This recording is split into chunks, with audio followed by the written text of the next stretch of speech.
Welcome everybody to Future of Beauty Unfiltered episode 20. I am your host, Hannah Cook, Head of Growth and Innovation at the Pull Agency. And today, I say this every episode, but I'm genuinely this excited today to talk to the amazing Dr. Rabia Malik. Welcome. Oh, thank you so much for having me. No, I'm so excited to talk to you today. Thank you so much for giving us your time. I'm going to do a little bit of an introduction now to hear all about you, and then I want to jump straight into talking actually about what you do. So, Dr. Rabia Malik is the only holistic aesthetic doctor in the UK. What is that, you ask? Well, we'll talk about that later. Whose entire practice is dedicated to collagen stimulation and skin health. She deliberately chooses not to work with injectables. She is a UK trained GP who set up a holistic skin practice in 2011, and since 2019 has been based at the Wellness Clinic at Harrods in London. Now in 2021, you launched Skin W1, her skincare range dedicated to collagen stimulation without irritation. And when it comes to skin health, Dr. Rabia believes less is more and is an advocate for a holistic approach to solving skin concerns and aging well. Thank you so much for coming on here today. Oh, it's such a pleasure. Thank you so much for having me. No.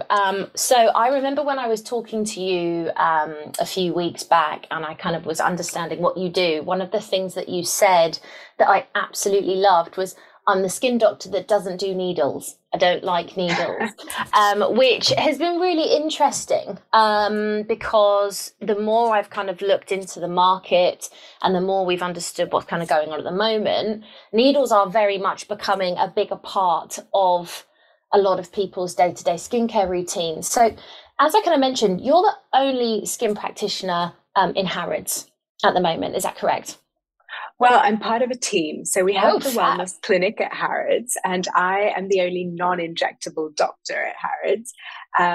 But we do have a great team who do all sorts of things, from, sort of the facials and the skin treatments all the way up to, much more invasive injectable procedures. So we obviously, within the Wellness Clinic at Harrods, there's a big team. My practice is very niche and I'm the only non-injectable doctor there.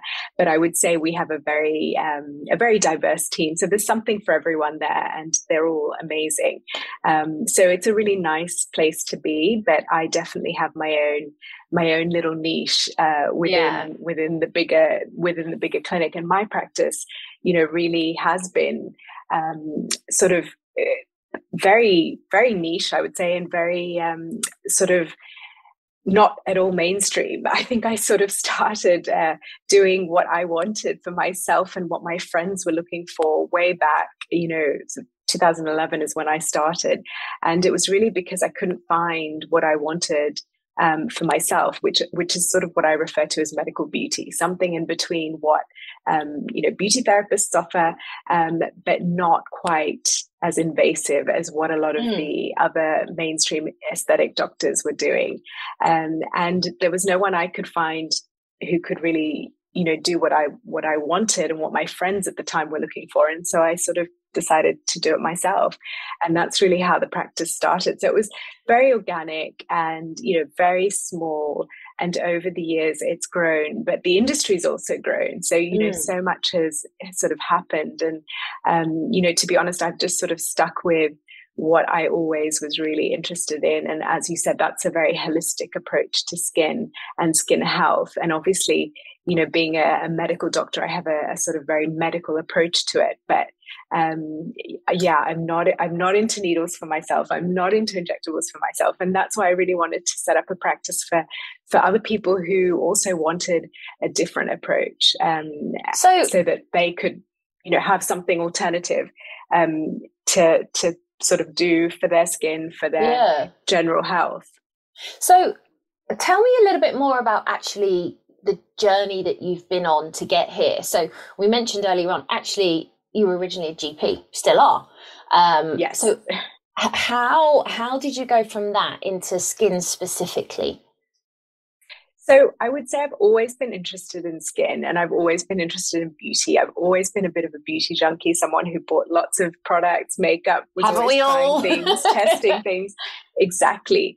But, I'm also, I always wanted to be a doctor. I'm the daughter of two doctors. So I grew up in a very medical family, and, medicine was always something that I was really interested in. But even, quite early on, even though I knew I really was interested in skin, because skin is really a reflection of your internal health. That's what I've always felt. If you are healthy on the inside, it's usually reflected in glowing skin.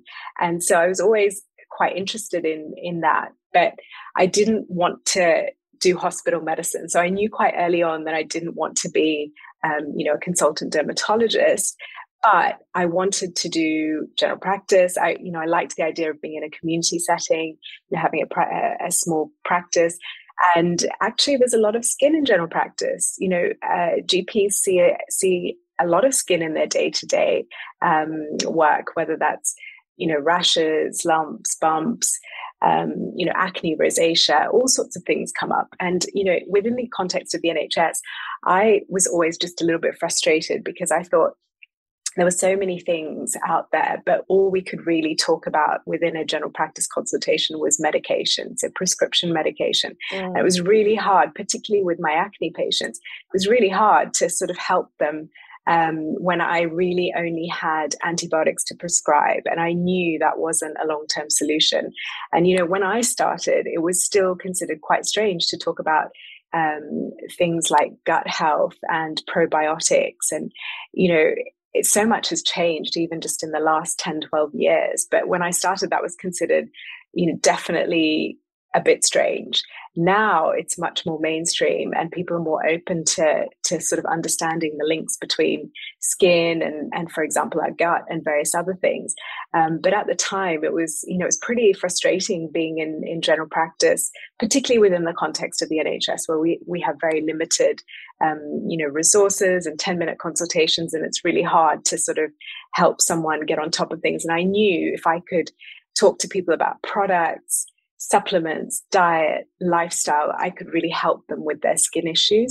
And that's sort of why I decided to set up my own private practice to really focus on that.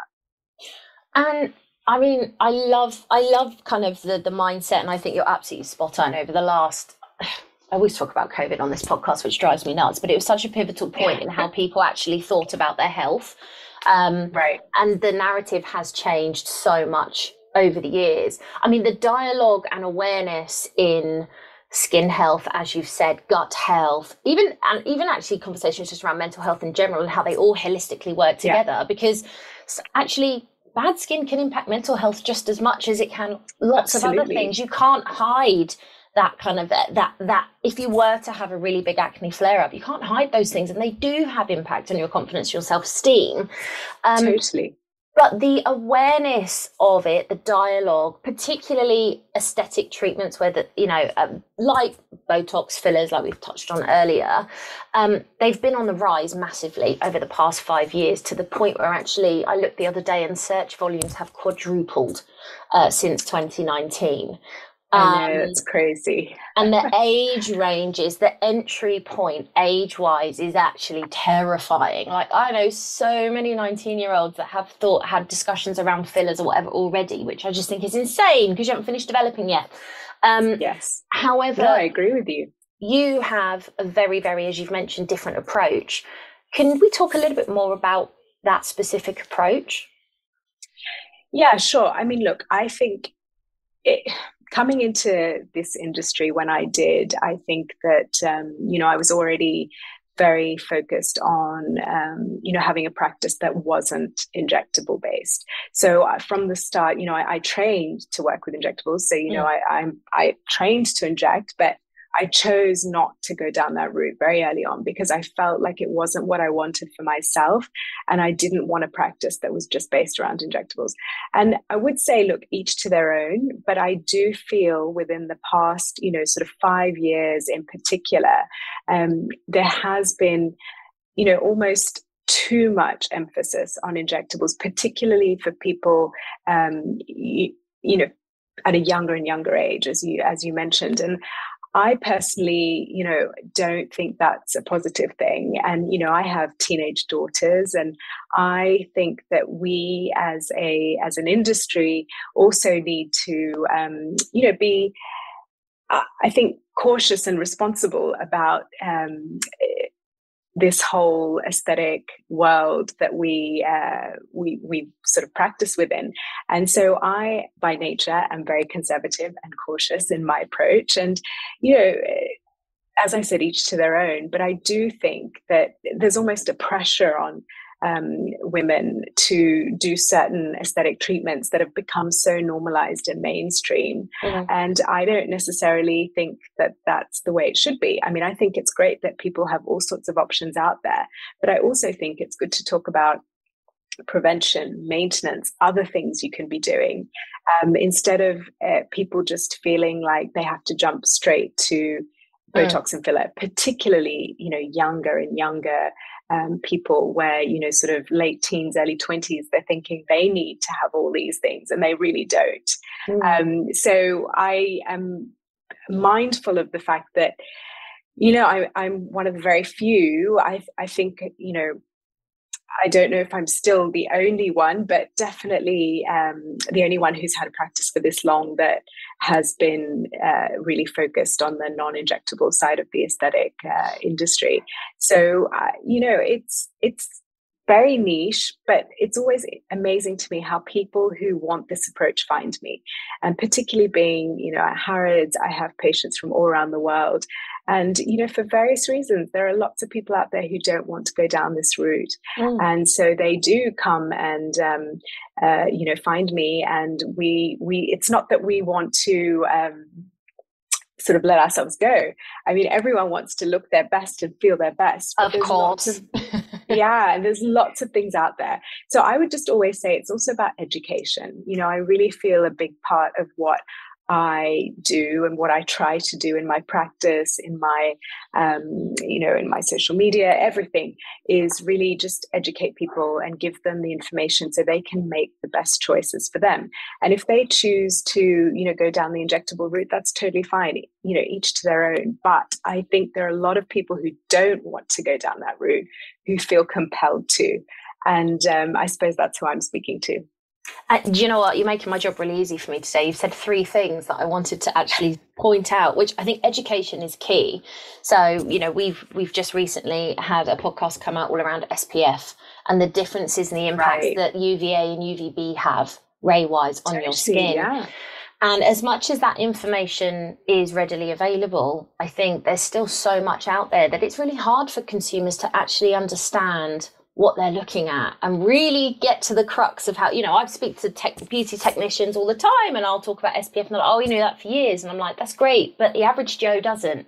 And it's finding that balance. And I think the thing with kind of injectables is people think that's the next step. And it might be that actually once you've kind of educated yourself, looked after your health, got yourself in the best place possible and actually doing what you need to do, then it might be that that's an option for you. Whereas a lot of the time, particularly these younger consumers, they just jump straight to it because we are, unfortunately, particularly in the UK, always looking for a bit of a silver bullet. What's that magic miracle cream that's going to just make it all go away? So tell me a bit more about your actual approach. So it's all about collagen production for you.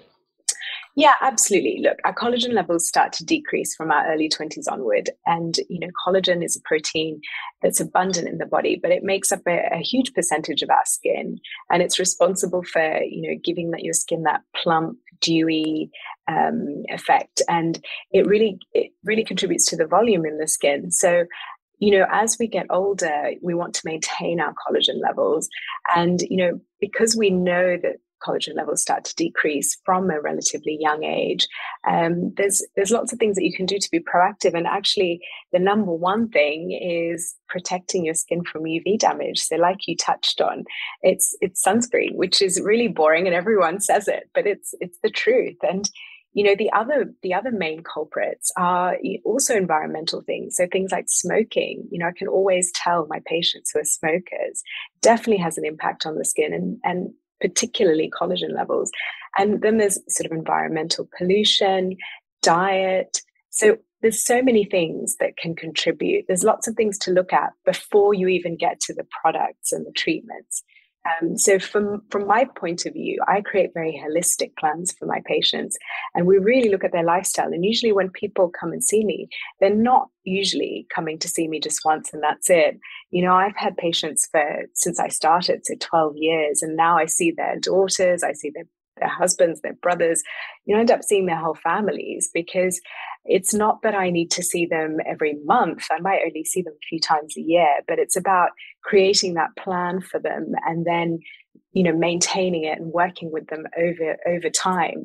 And, also technology changes, new treatments come up. So we're constantly reviewing what's out there and, putting together the best possible plan for people to essentially age well. That's what I'm all about. So it's prevention, maintenance, and there are treatments that are great for stimulating collagen. And, the things that I specialize in, things like skin peels, various microneedling treatments, are incredibly effective at stimulating collagen. And then, of course, because that's really my focus, that's what I wanted to develop in my skincare range. So I really looked for very potent collagen stimulating active ingredients that don't irritate the skin. So the gold standard is vitamin A, so tretinoin, retinol, and various derivatives of vitamin A. We know that that's the gold standard for stimulating collagen. It's been around for years, but not everyone can use it. It causes a lot of irritation. Some parts of the world where it's very hot, people have more sensitivity. So I was really looking for an alternative that combined a lot of alternative active ingredients that stimulate collagen. And that's really what led me to develop Skin W1. So in terms of my approach, it's really putting together that plan of sort of lifestyle, diet, supplements, products, and then treatments. So with regards to the diet side, because obviously I think that, glowing from the inside out, I think is a really important part of it. There are lots of different elements that I think become quite confusing for everyday consumers. Oh, totally. Yes. And we talk about collagen, but as I meant, the collagen has been on the market for a very long time, but yes. For consumers, there's just thousands and thousands of options, whether that's in powder form, liquid form, marine, whatever it may be. Totally. And it's so difficult, I think, when people are trying to, eat better and actually work out what foods naturally are going to support. Yes. We all know that vitamin C also kind of stimulates the body's ability to kind of start producing that collagen. We also know that, as you mentioned, kind of, unfortunately, we peak too soon, in my opinion. In your 20s, that's it, it's all downhill. But then you've got perimenopause, you've got all these other elements that just keep depleting. What are the kind of basics, I think, that people need to just be aware of and kind of in its simplest form to take into consideration diet-wise and product-wise before you then start looking at the creams that have the vitamin A and the retinoids and everything else like that in it? Well, you're right. I mean, it's really looking at the building blocks of collagen, because collagen itself is a very big molecule. So there's absolutely no point putting collagen, onto your skin topically. So any collagen creams, products, are a complete waste of time and money, because we know 100% they're not going to do anything. That collagen molecule is not going to be absorbed. So you can forget all of that. The most you'll get from a product that actually has collagen in it, in terms of a topically applied product, is hydration. You might just feel your skin is a little bit, more moisturized. That's it. So I think what you're looking for in terms of, topicals are the building blocks. So vitamin C. Particularly L-ascorbic acid. We know that, 5 to 15% concentration, depending on the formulation, will help to stimulate collagen levels in the skin. So that's probably, one of the main ones. Hyaluronic acid is another one, niacinamide. So these are, again, antioxidants that help with building collagen in the skin. And then when you're looking orally at supplementation, look, the collagen supplements out there, it's a minefield. I'm constantly reviewing. We get sent a lot of product all the time. So I'm always looking at new supplements that are coming onto the market. And again, what I would say is it is very confusing and it's constantly evolving. And there's a lot of marketing hype around a lot of these products. So I think in terms of basic principles with diet, I would say you need protein, because at the end of the day, collagen is a protein, and you need the amino acids to build and to make this, and essentially, that's what it's going to be broken down into. So you need sort of peptides in order to make collagen. If you want that collagen to be absorbed, it needs to be in peptide form. And if you want to build collagen, you need to have protein in your diet. So be mindful of that. And then fundamentally, I think if you're looking at diet and supplementation, it's actually, again, vitamin C, antioxidants, hyaluronic acid. These are the things that you want to be looking for, both in diet and supplements. And in terms of, my perspective is always looking at the science. So I always want to look at the evidence base for what is actually going to deliver a result. And we know that, for example, liposomal vitamin C is well absorbed and can lead to collagen development in the skin if you take it orally. So that's one that's worth taking. Hyaluronic acid is another one that's worth taking in supplement form. But in terms of diet, just generally, good quality protein and trying to have plenty of antioxidants. So that's, the fruit and vegetables we all know that are good for us. Everyone loves a blueberry. Exactly.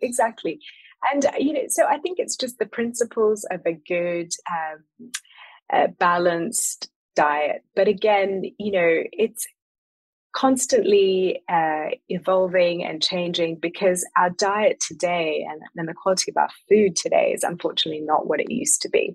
So, you can definitely supplement and benefit, but it's controversial. Not everyone agrees that is the way to go, particularly when it comes to doctors.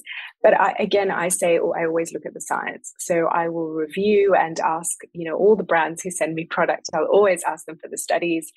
And then I make my, recommendations accordingly. So I'm really careful about, not aligning myself with brands, because as I said, I think things keep evolving. So I will keep looking at whatever's coming onto the market, and I'll recommend the best thing at that time for my patients. So it's always changing.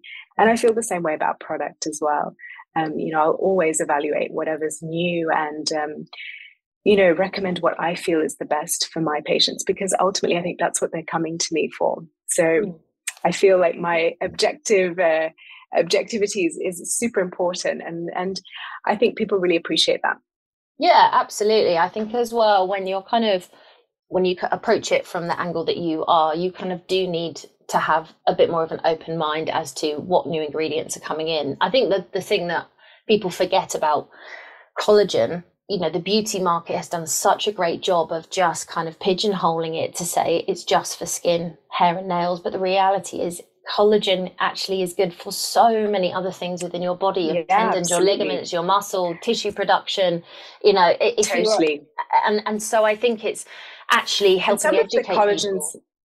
Exactly. And some of the collagen supplements, honestly, people, start to feel an improvement in their joints before they see anything in their skin. So skin is the last organ to get, to benefit from dietary supplements. So often people will feel a difference in their joints when they start taking some form of collagen, whether that's peptide based or, any type of collagen supplement. But, to see a difference in skin, it's not all of them deliver. So, it's really interesting. But collagen has, as you said, many benefits when taken orally for the gut, for joints. It's the most abundant protein in the body. So for sure, there are lots and lots of benefits. But, when I'm thinking about skin in particular and the aesthetic side, then I'm much more critical about, what these supplements are actually going to deliver. Yeah, because people buy them and take them and they need to feel a difference. Absolutely. What I've just had a thought around your kind of clients. So you mentioned you have men, women. What are the differences between men and women when it comes to skin health? Well, I mean, overall, look, we're all aging with time, but I would say, one big difference is, of course, men have thicker skin than women do. So sometimes, the way they age is different. I think a lot of men still don't routinely wear sun protection. So you see a lot more sun damage quicker, particularly in those men who are playing a lot of sport or who are outdoors a lot. I think that's one big thing. But I also think that many men are becoming much more aware and are now starting to use the same products that their partners may be using. So, there is more awareness, and I think they're more conscious and they want to be more preventative and proactive. So, there's been a big increase in the number of male patients in the aesthetic industry overall. So, I think that's a positive thing. I think that overall they're more proactive, and, I would say the difference is that they definitely don't want fussy multi-step routines, whereas I have some of my female patients who happily do a number of steps. I don't have any male patients who want to add more things into their routine. They want to really simplify it. Do you think that's been because of the experience, though? I think sometimes, so for like me personally, with my skincare, if I love it's my 15-20 minutes of me time late in the evening before I go to bed, and we've got 7 different steps going on with serums and creams and scrubs and acids and all these other things, and it's just that nice period of time to kind of unwind. And I think skincare actually can be like that if you really enjoy it. There's so many amazing products out there with the smells. Do you think there's a difference from a hormone perspective as well? Because obviously men's hormones set up, hormones, as we all know, they massively impact the skin.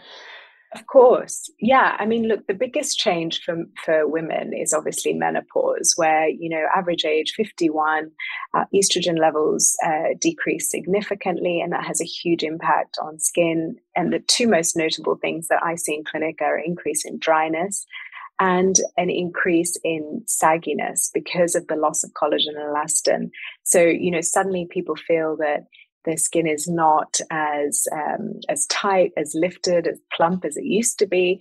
And, sometimes it can be a really dramatic change, particularly if they've had any weight loss around that time as well, because that can just also contribute to loss of volume in the face. So I think that's one hormonal, significant hormonal change in the skin. And, for many women also, pregnancy can be a time when they have a lot of skin changes. Often, though, that goes back to normal after they've had the baby, but not always. Pigmentation's a really big issue, and that often starts in pregnancy for many of my patients. And then they're sort of managing it forever afterwards. So yes, hormones definitely play a part, and men have obviously hormonal changes, but perhaps less drastic or less evident in skin than women. Mm. So, in your view, then, what are the kind of key things consumers should be doing with their skin versus what brands at times are kind of putting out there as options to do? As you mentioned, sometimes there's too much out there. So let's bring it back to basics. Yeah. So the basics are really simple. I think it's about prevention. So sun protection from an early age. I think if you can get into the habit of using a mineral-based sunscreen every morning, that's probably the best thing you can do. And just don't put your face in direct sun. When you're out and about, don't try to avoid sunburn on your face. I think your body is fine. And of course, we need some sun to make vitamin D. But on your face, it's worth keeping it out of direct sun and just getting into the habit of regularly applying sunscreen. So that's number one, non-negotiable. And then it's just about having a good basic routine. So as I said, less is more. Some sort of antioxidant serum in the morning, and a basic moisturizer, if you need it. Otherwise, serum followed by sunscreen in the morning. And then at night, I would always say to people, it really depends on your skin type and how sensitive you are, how your skin's feeling. But generally speaking, I would say after about 30, 35, some sort of product that stimulates collagen, whether that's a retinol vitamin A base or something like the product I developed, Skin W1, which is collagen stimulating actives, but not vitamin A based. So, also things like niacinamide, that's also great. So, there are a few ingredients out there, but try to use some sort of serum at night. And then if your skin is dry, a moisturizer on top. So you don't need a lot of product. You just need sort of cleanser, serum, sunscreen, and a moisturizer. How many times should you wash your face? Because this has been a real point of contention for me. So I'm probably going to get told off now. So I only wash my face before I go to bed. Whereas, because in my head, I'll tell you why. Here's my logic. I mean, I do, give it a little spritz every now and again, but overwashing it for me, historically, it's always been quite dry. And there's been so many different things of wash it here, wash it there. You shouldn't wash it in the morning because actually you've woken up and there's nothing on your face. But then there's so many different things. So how many times, girl, should we wash our face? Well, I wish I could say there's a definitive answer, but it really depends on your skin. I personally would say twice a day. I wash my face morning and evening, and that's what I encourage my patients to do. But it's also dependent on the type of cleanser and face wash you're using.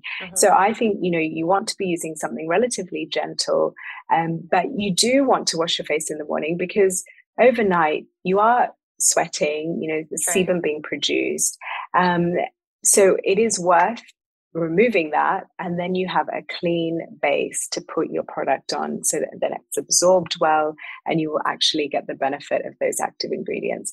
So that's my logic behind the approach that I have. But of course, I have had some patients have incredibly dry skin, and then sometimes it's really about figuring out the right products for them to use, because you also don't want to over cleanse. And I've seen this a lot as well, particularly with the rise of all the acid-based face washes, and that's terrible for your skin barrier. So you're actually potentially causing more problems. So it's always finding the right product and getting that balance right for your particular skin. But I would say twice a day with a gentle face wash, and do a double cleanse at night if you're wearing makeup. Always double cleanse when you've got makeup on. I'm here for that. I think that's, you've just said something that's spot on as well, is we recently did a podcast around the microbiome of your skin, which is just a whole new ecosystem. And I think it is, but it's so easy as a consumer to just go, what on earth is this now? I mean, it makes you not want to touch anything, spray anything, do anything. Yeah. And so there's this balance between letting my body do what it's designed to do naturally versus, and I think that's where, when you have problematic skin, I think the conversation becomes very, very different. I've definitely noticed as well, the search terms of acne have gone up massively, but also I think the definition of acne has massively changed. There are a lot of people now where, because, from an aesthetics point of view, everyone's looking for that perfectly plump, clear complexion, that you get a couple of spots for a period of time because it's that time in your cycle, or you've had a couple of heavy nights which out, is totally normal. Eaten well, and the next thing is I've got acne. So you're just bringing in these really heavy acids that are stripping your skin. And I think it's finding that balance, whether it's acne, eczema, rosacea, the amount of children now that are actually developing eczemas more than ever before. So it's a very complicated landscape. How would you help someone that has problematic skin? Right. So myself, I'm quite lucky. Don't typically really get many spots. Skin's quite clear. But actually my son has got eczema. And that so the products that I would use for my dry, normal kind of skin, as I averted commas, guys, here, air speech marks on a podcast, versus someone with eczema. What's your approach for that? Do you still start with the diet first? Yes, I do. I mean, I definitely look at diet and lifestyle and supplementation, because actually something like eczema, we know that omega-3 plays such a huge role.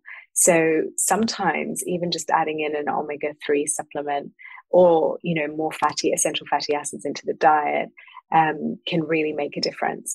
So I think it's putting it all together. You do need obviously the right emollients. You need to be using the right products. You need to be avoiding certain things that are, people with eczema, often they're still, they're overwashing their skin. So they actually need to put less water onto their skin because that irritates it, makes it worse.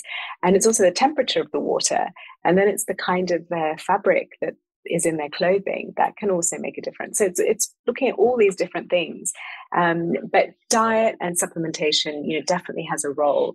So, whether that's adding in an omega-3 or a probiotic, looking at their vitamin D, that's the other thing that plays a huge role with a lot of skin issues. We know that decreased vitamin D levels can contribute to worse psoriasis, for example. So I look at all of that. And then, recommend products, and, treatments are always the very last thing. But obviously something like eczema, psoriasis, you're trying to manage it with products and for me, diet and supplements. Having said that, there are times when I do prescribe medication if it's required, and that's totally fine.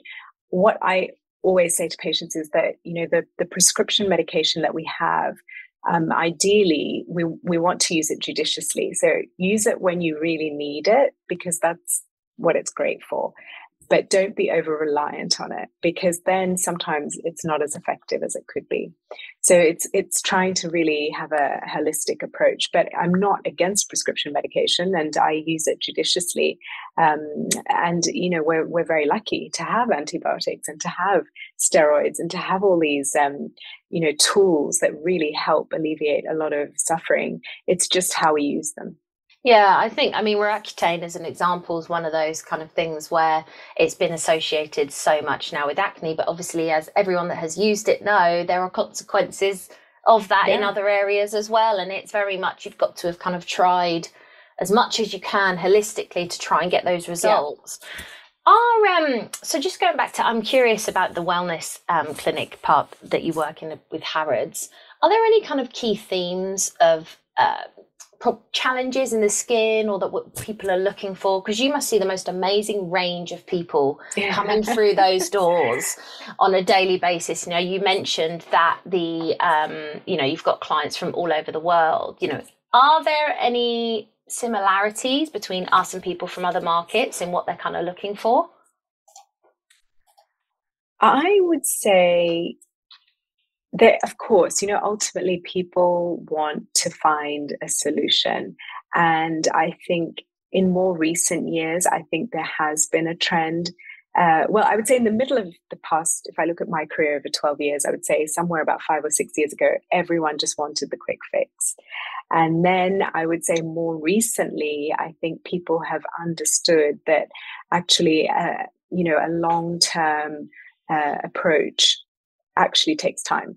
So you can't always get a solution in one treatment, for example. And I think there's more understanding of that now than maybe a few years ago. But there's always a mix. I think there's a range.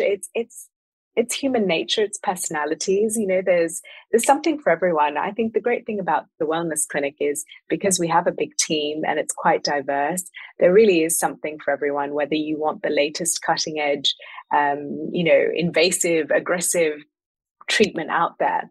There'll be a doctor who can offer that. And if you want sort of the other end of the spectrum, which is probably me, then there's that as well. And then we've got a great team of therapists as well who support all of us. So, and we've got the dietitian, and we've got acupuncturist, and we've got a whole range of people with different skills who are incredibly good at what they do, and all of that works together. So I really like that we have a very diverse team, and everyone works together very well. And it's a nice place to be. But at the same time, I would say in terms of people who come to see us, yes, from all around the world, all different walks of life, and different personalities. So I always feel, even in medicine, I think you find the doctor who is most aligned with your approach and what you want to achieve. And there's something for everyone. And would you say that what's kind of more important from what you see, is it this kind of, as we talk about this quest for maintaining that look of youth, or is it actually feeling good first? Because what we find in our research is there's very much a shift towards, I'd rather feel good than always look good as a starting point. And because the reality is, when you feel good, it kind of shows. Absolutely. Look, that's definitely my belief and what I work towards in my practice, because I think ultimately aging well is about feeling good. And if you're not, feeling healthy, if you don't have energy, if you don't sort of have for example, your hormones in balance and everything else in place, then you can do all the treatments in the world and you won't necessarily be happy with what you're doing. So I think it's looking at the whole big picture. In terms of, I think over the years, I think that people are changing in what they're looking for, but there's a range. You always have people who come in and just want the quick fix, who come in with a picture and say they want to look like this. Of course you get that as well, or they come in with somebody's lips or cheekbones, and that's kind of the look they want, or face tune. But you also have people who maybe have done a lot of things and actually have realized for themselves that now they want to work on a different approach. And it is about looking after their health and their well-being. And there's lots of different components to that. I think there's more understanding and awareness of that as well over the past few years. And maybe as a result of COVID, I think people's perspective has changed. I agree. I like I said, I try not to talk about it, but it always comes up because it was such a big pivotal point, particularly for the beauty space. For the first time ever in this way, as we all know, the world slowed down, but also we looked at our faces more than ever before. You and I are sat on a Zoom call right now, and as it's human nature, you can't help but kind of glance. So you're more aware of all of those, I don't want to call them imperfections, but the things that you've decided you don't like for whatever reason. And I think, but also because of that, people were wearing less makeup. I mean, I definitely had, I'm not wearing any now, but I had that mindset of, why am I going to put a load of makeup on? I'm not going anywhere. That's so wasteful. Yeah. And so actually it made a lot of people go, I'm actually going to fix the canvas rather than trying to just cover it. And that was that massive shift. And I think that shift hasn't really gone away because people have started looking after themselves in a different way and thinking about it more and investing, which is why the supplements market exploded in the way it had. Right. And since then, I don't think anyone's really gone back because they've actually realized they do feel better. Their confidence in general is better. They are, because they're looking after themselves, having more energy. So all of those things kind of do group together and show. I want to kind of just talk a little bit about Skin W1, if that's okay. Yes. So you work with so many different products in the clinic. Like there must be so many on the shelf that you do use for this, that, and the other. Little apothecary. Yeah, totally. Yes.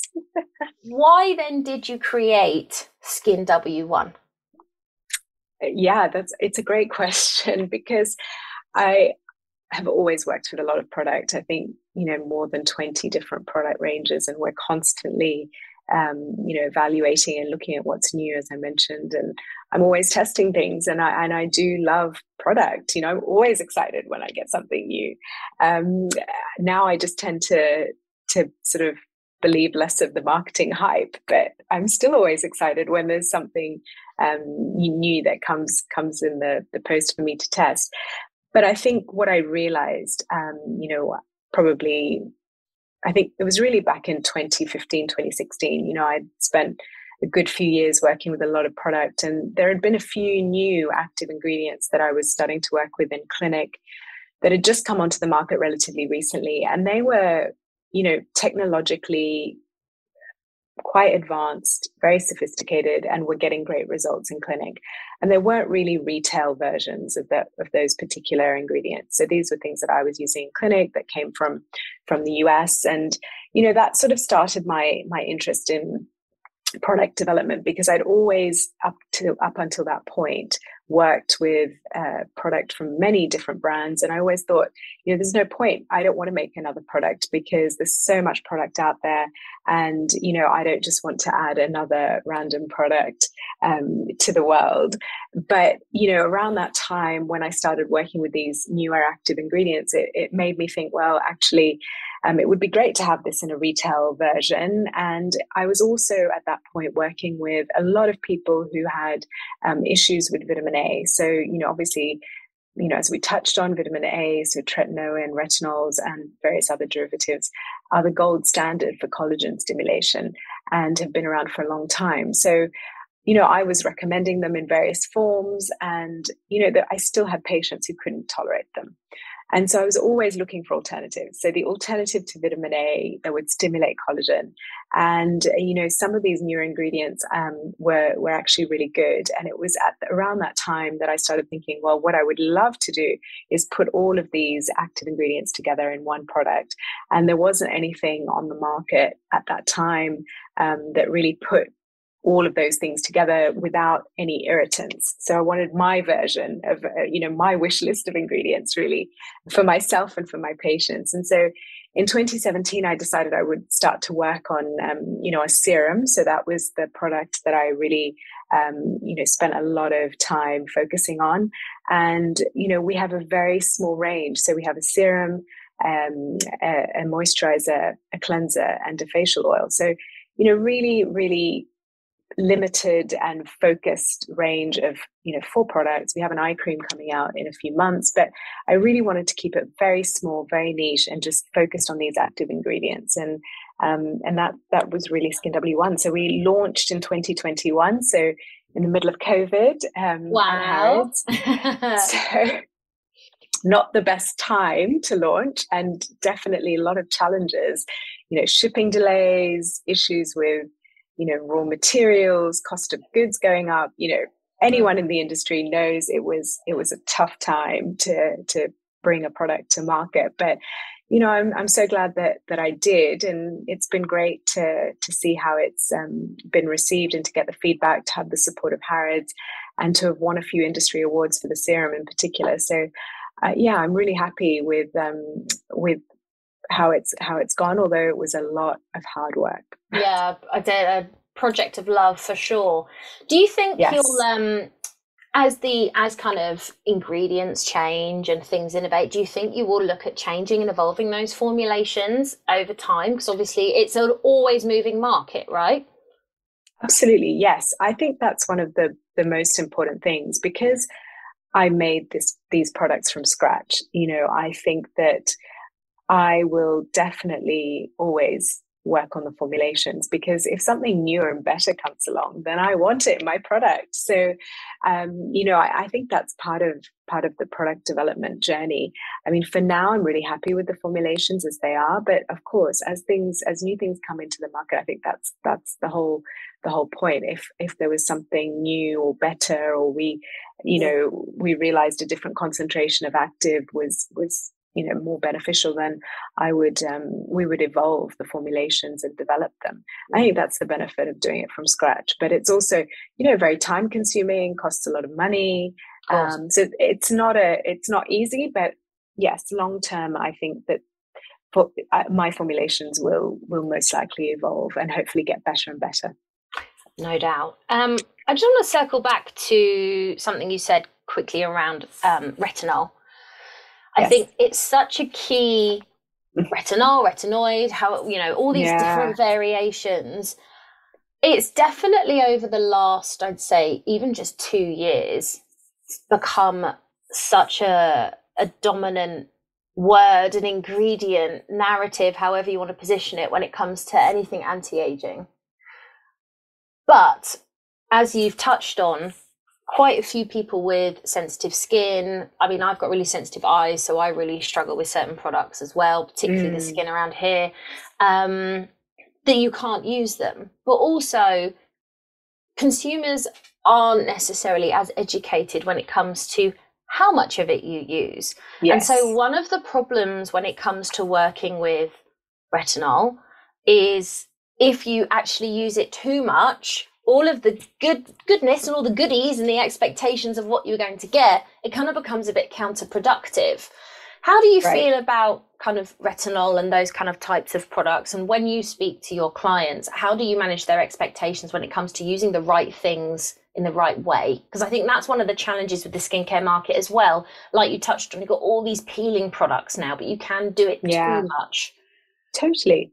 And, the vitamin A derivatives, so all of that whole class of product, including all the retinols, they have a lot of positives, but they are associated with some side effects. So, potential irritation, dryness, flakiness for a lot of people.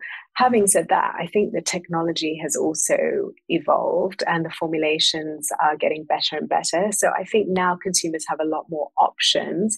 But again, that just makes it really confusing for people. So my job is to really sift through what's out there and, look at somebody's skin and, understand their kind of their history, what they've used, where they're at, and then make a recommendation that would be suitable for their skin type. And obviously that's what I do all the time. So I have a pretty good understanding of what would work for somebody and maybe not for somebody else. But of course, if you're a consumer and you're walking into, a Space NK or going online to try and find a restaurant, it's very confusing. And I totally get that. And people get very confused with percentages because they're not equal, different formulations, different percentages, different actives. So that it's very hard to gauge what is lower and what's higher. Different brands do it differently as well because they're using different compounds.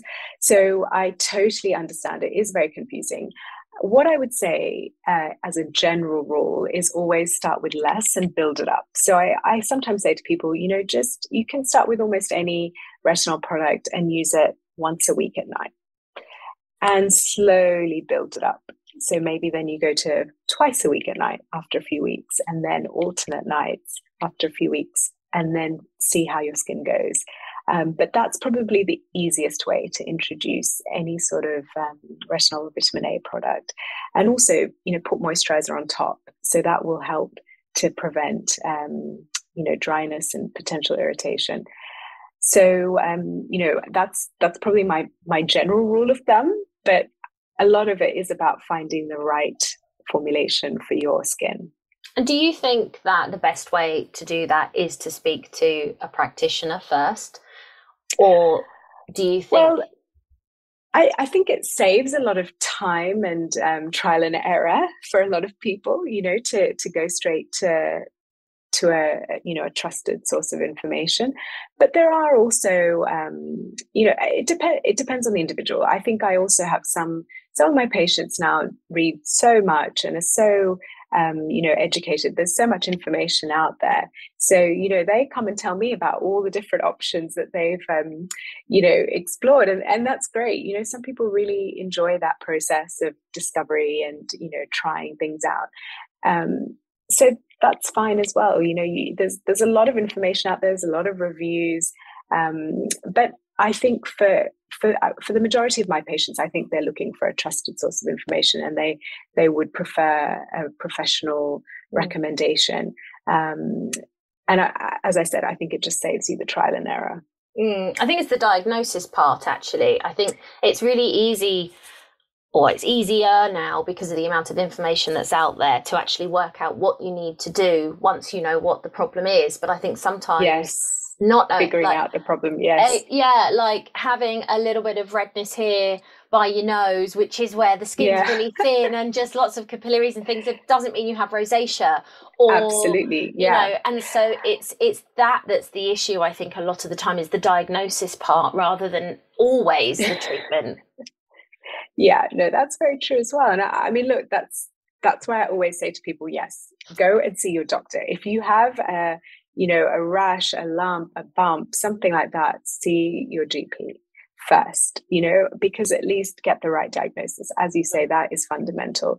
And I think my recommendation, my advice before is more, sort of general if you have no issues. But if you have an issue, then definitely get the right diagnosis before you try and treat it and avoid Dr. Google. You know, as we all say, I think you'll just end up going down a rabbit hole because there's just so much, you know, information out there, and it's hard to figure it out.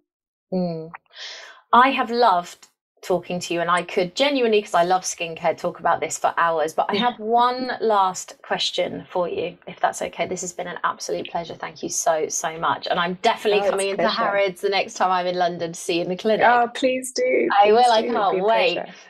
So you mentioned very early on that you, because of all your experience, you can very quickly cut through some of the marketing waffle that is aligned to products sometimes. For marketeers and brand managers and people listening that genuinely want to do good, but obviously it's a very crowded space, what's that one piece of advice through your lens when you've seen hundreds of products and worked with lots of different people? What's your one piece of advice you could give them on how to kind of navigate the skincare market? I think for marketers, if they're looking, you know, at a product in particular, I think it's really understanding who the product is for. So it's knowing your audience. I think that is key. And I feel that way even in my work, because if I understand the person sitting in front of me, then I can much better adapt what I'm talking to them about. And I think from a marketing point of view, I think the most successful marketing is actually when you know who you're talking to. So I think whether it's you're trying to market a product or a service, you know, a treatment, it's always, you know, who is this for? I think that's probably my best bit of advice. And it's what I always try and think about myself when I'm even thinking about product development and all the rest of it. This is what I'm trying to focus on. Who am I trying to help? I know. And sometimes I think people, you want to help as many people as you can, but by doing so, you help no one. And it's finding that bad. Pick a side. Well, yeah, and it's tough. It is tough. But I think that in my experience, I think the more focused you can be, the more successful the marketing tends to be. Amazing. Thank you so much for your time today. It's been an absolute joy. I cannot wait to come and see you in the clinic. Guys, we hope you've enjoyed today. Thank you. We hope you've enjoyed today's episode, and we'll see you next time. Take care.